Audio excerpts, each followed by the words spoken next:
చెప్పండి, ఈ సమావేశం తర్వాత నిజంగానే ఉద్యమకారులకి న్యాయం జరిగిద్దని అనుకుంటున్నారా? 100% మీరు తలుచుకుంటే న్యాయం అందరికీ జరుగుతుంది మేడం. ఎందుకంటే ప్రభుత్వాలు వచ్చేది మీతోటే, ప్రభుత్వాలు పోయేది మీతోటే, చెప్పేది కూడా మీరే. మాకు మీరు ఉన్నారు కనుక 100% న్యాయం జరుగుతుంది అనుకుంటున్నాం. 2-3 రోజుల నుంచి ఈ రాష్ట్ర ముఖ్యమంత్రి వర్యులు మరి రేవంత్ రెడ్డి గారు చాలా పగడ్బందీగా ఒక కమిటీని నిర్ణయించడం జరిగింది. ఆ కమిటీనే ఉద్యమకారుల కమిటీగా నియమించి దాన్ని అన్ని పక్షాల నుంచి అందరినీ పిలిపించి దీనికి ఉద్యమకారులకు సమైన న్యాయం కలగాలన్న ఆలోచనతో ఒక కమిటీని వేసిండ్రు.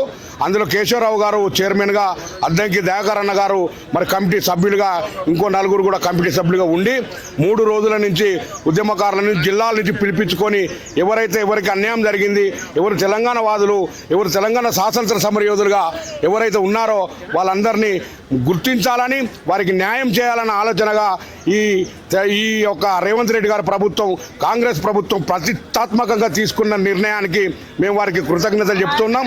ఎందుకంటే మా పార్టీలలో తెలంగాణ రావాలి, తెలంగాణ కావాలి అని ఉద్యమించిన మేము మా పార్టీలలో మాకు న్యాయం జరగలేదు. అయినప్పటికీ ఇప్పుడు వేరే పార్టీ అయినప్పటికీ అప్పుడు తెలంగాణ ఇచ్చింది కాంగ్రెసే, ఇప్పుడు తెలంగాణ ఏలేది కాంగ్రెసే. కాబట్టి ఇప్పుడన్నా మాకు న్యాయం జరుగుతుందని రేవంత్ రెడ్డి గారి ఆధ్వర్యంలో మాకు ఖచ్చితంగా ఉద్యమకారులకు కాళ్ళరెక్కలు దగ్గర పడ్డాయండి. అన్ని కాళ్ళరెక్కలు దగ్గర పడ్డాయి. 20 ఏళ్ళగా ఉద్యమాలు చేసి అలసిపోయినాము, దెబ్బలు తిన్నాము, రాళ్ల దాడులు జరిగినాయి, పోలీసు లాఠీ దెబ్బలు తిన్నాం, తెలంగాణను సాధించినాం. తెలంగాణ రావాలి, కాంగ్రెస్ కావాలి అనుకున్నాం. ఈ కాంగ్రెస్ పార్టీ సోనియా గాంధీ గారు తెలంగాణ ఇవ్వడం జరిగింది. మాకు కాంగ్రెస్ పార్టీ నుంచి మేము తెలంగాణ తెచ్చుకోవడం జరిగింది.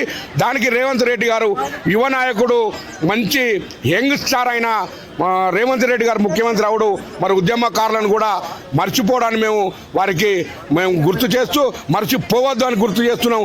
ఉద్యమకారులను ఎవరు వెనుక పెట్టినా వాళ్ళు ఎంత తెరమరుగైపోయాలో చూసిండ్రు.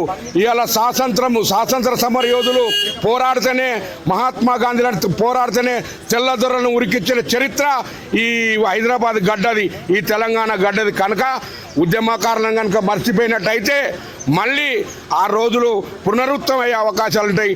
అలాంటి అవకాశాలు వేరేటోళ్ళకి ఇవ్వకుండా అందరినీ సమానంగా చూసి వారికి 250 గదాల ఇల్లును, మరి వాళ్ళకు ఒక పెన్షన్ లాంటిది ఇచ్చి వారి కుటుంబాలకు భరోసాగా, ఎంతోమంది కుటుంబాలకు ఈ రాష్ట్ర ముఖ్యమంత్రి వర్యులు రేవంత్ రెడ్డి గారు నిలబడతా ఉన్నారని మేము చూస్తున్నాం.